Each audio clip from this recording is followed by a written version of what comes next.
G'day and welcome to Tactical Edge. Today we're going to do the new offering from SKD, the M4 that they've just brought out. So they're calling it the SKD M4 SS systems. I think for short SKD M4 SS is a pretty good name. So we'll get straight into it, get into the box and see what's in here. Now, I'm not the tech guy. This is a little bit technical, this one. Look, I'll try and limp my way through putting it together. It is a bit of a pain. But at the end of the day, it's actually a pretty well made bit of kit. So if you have a look, nylon shell, and the first thing to notice is this is actually screw on. So I'm not going to unscrew it now because I've actually got it in the right spot to put it together. But because it's got the thread there, you can actually screw on handguards, and I'll show you an example at the end of the video of what you can do with the new SKD. So it's pretty awesome. One thing to look at is it's got a really good fire select switch. So you've got your semi, your burst, and your auto. They actually work really well. So probably the first blaster out that's actually got one that works, which has taken them only 2 years. But anyway, so they're pretty good. I did have a magazine. I've got the magazine here. So what the main thing that you notice straight away is the nylon construction. So it's obviously a lot more sturdy than anything that's come out before, other than the well, but you know, even that I don't think is quite as good as this. So what I'll do, I'll pull it all out like I normally do, and then we'll just have a look at all the pieces, how they come, just so it's a little bit less awkward. Foregrip, that's pretty average. One thing you notice about the holographic is it doesn't work. It's not an operational one. Get your charger as usual, and then all your bits and pieces. So we'll just get this box out of the way. So handguard, silencer, box of pieces. We'll just tip it all out, and this is where it gets a little bit tricky. Gel balls that come with it, I reckon there's probably, what, 5,000 there? It's not quite 10,000, that's for sure. They seem to go alright. So you've got your buffer tube for your stock. Screw in. So that's another thing to notice that with this particular model, is it's a screw in buffer tube. Now, for the new people, the way to get this one in is you've actually got to push it fairly hard. We're trying to screw it in before and it just wouldn't go in, so you actually have to push it in quite hard. And it's got a sleeve there that you can tighten it as well, and battery access on the side, so it makes things pretty easy, to be honest. As usual, put your little tab up the top, try to get it in there. Let's see how we go with this. Every single battery I put it in, I can never get it in there. Anyway, yeah, no, that went in pretty good. So just straight out of the box, let's see how it goes. So that's your semi-auto, burst fire, and full auto. So it definitely works alright. It's really quite good. And safety works too, so it's pretty good. As I was saying, this thing screws on, so when you've got it out of the box, it does come a little bit sort of unscrewed, if that's the word you'd use. You've got to get it really quite tight up towards the receiver here.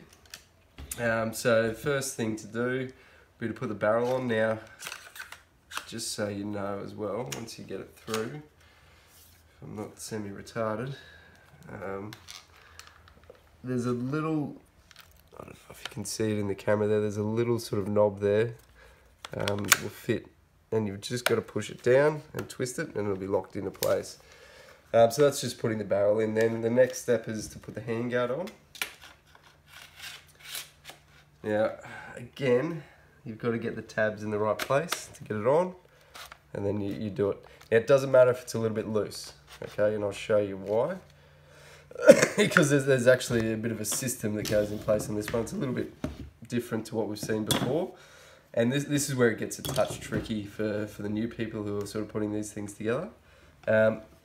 One thing that you've got to make sure is you've screwed the handguard on enough to get it to where those bits there fit into the Picatinny rail. The next step from there is once you've got that side in, so do that again, you've got that piece and it'll fit straight in there, and then there's those other ones will slot into the Picatinny rail. Let's see if I can remember how to do it. So you've actually got, now I was warned to put these up the right way, so I think that's the right way. So this is the fiddly bit with this gun. Sorry, blaster. Oh, come on.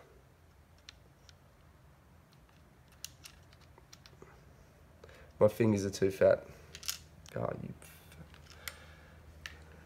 they're in now, so we just pop that part on there, and then you've got a couple of little screws. So there's nuts and there's screws, so we'll just pick out the screws. They're the ones at the pointy end. And just put them through into that part there. If I can get it to line up properly.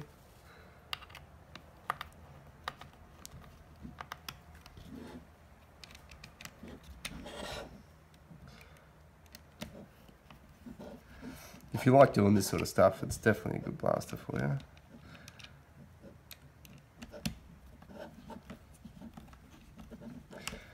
Alright, and then,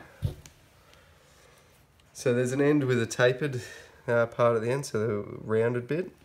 So that goes towards the back. And then there's a sort of notch that fits in there.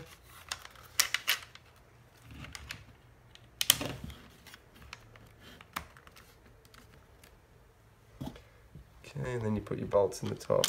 So hopefully I've put the nuts around the right way. Looks like I have. That's pretty good.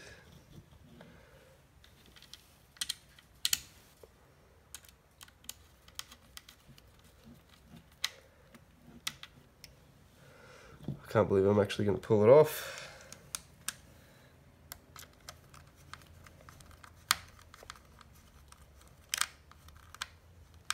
I bet you I've forgotten something. There you go. So that's what it's like. So this, it reminds me of the original M4 Blaster. I don't know if you guys remember that or if you're around when it was out. But that sort of handguard reminds me of that. But so that's why you don't have to worry about it sort of being a bit loose when you first put it on, is because you've got the rail that fits on top and keeps it all nice and tight.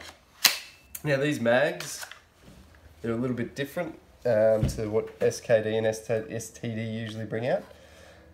I was told by China that the STD mags, the STD6 mags will fit. We've tested it out, they don't. So we will be getting extra mags in for it. But that's pretty much put together. Put the stock on, which fits on pretty nicely. As I said to start with, the main thing that I've noticed with it is just how sort of solid the construction is of the nylon. So it's definitely the next level of Gelblaster, and it shoots pretty good too. So we will do a chrono at some point on that. You get some iron sights in the box as well. Whether they fit on nicely, I don't know. They're a bit loose. They fit on pretty good. What else? So you get one of these for the end, but I think you guys know what I mean.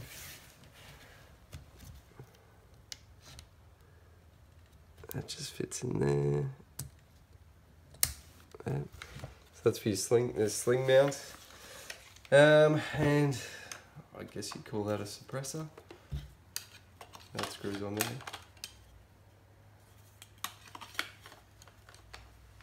Chain goes in. Yep, that's it. So that's it. Out of the box, they're pretty awesome, honestly.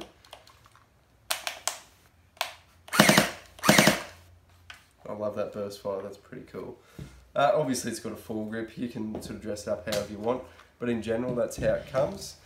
Again, what I've been saying before is what's good about it, the next level of it, is how you can screw in the buffer tube, and you can put a screw-on handguard on there as well. So here's something that we sort of created the other day when we first got it. So we got one of the receivers, put a metal handguard on, that's a screw-on handguard, and it put a metal buffer tube on and dressed it up with a few other bits and pieces. But that's sort of what you can do if you do have one, if you do purchase one of these off us. So yeah, basically, there's not much else I can say other than it's pretty good, and the level of construction is just next level.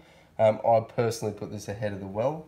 The well shoots a bit better as far as I'm concerned, but for construction, this is absolutely the next level of the sort of progression of Gelblasters, and I'm really looking forward to the new Jin Ming one. I hope that's to this level, and I hope the gearbox is as good as, or if not better than, what Well's bringing out. So very exciting times in the Gelblaster sort of industry, and this is what the sort of thing they're making, so pretty excited about it all. Thanks for listening. Don't forget to visit our website, www.tacticaledge.com.au. Follow us on Instagram, follow us on Facebook. We've got Nuketown games. Every second week we do CQB in Brisbane at Spec Ops Paintball, so shout out to those guys. And yeah, look, we look forward to seeing you at the games, and we look, thanks for listening. Have fun. Hey guys, sorry, I got a bit excited and finished the video a little bit early. There's a couple of details that I'll need to go through just for your guys' knowledge. So it does come with an aluminium barrel, and I think we measured it out to about, what, 33 centimeters. So that's, you can go off that if you want to buy a new handguard or something like that that's a particular length. The other thing is it does take an 11-volt battery fairly well, so I'll give you guys a little bit of a tester of that, just so you can see what it's like. So that goes pretty well, and I'll chuck the 7.4 in there, just so you can see what the difference is. So way different. So your normal standard charger won't charge an 11-volt, just remember that. So you will need to buy the special charger, the B3 charger or something along those lines. We will have them for sale on the website at some point when we get the stock in. The other thing is, don't forget to soak your gels for at least 4 to 6 hours. It even says it on the instructions. So it does come with instructions. Some of it is actually in English, unbelievably. Not great English, but it does work, and you can sort of go through it. It's got all the steps in there, so if you have any problems, you can refer to them or refer back to the video. It's up to you.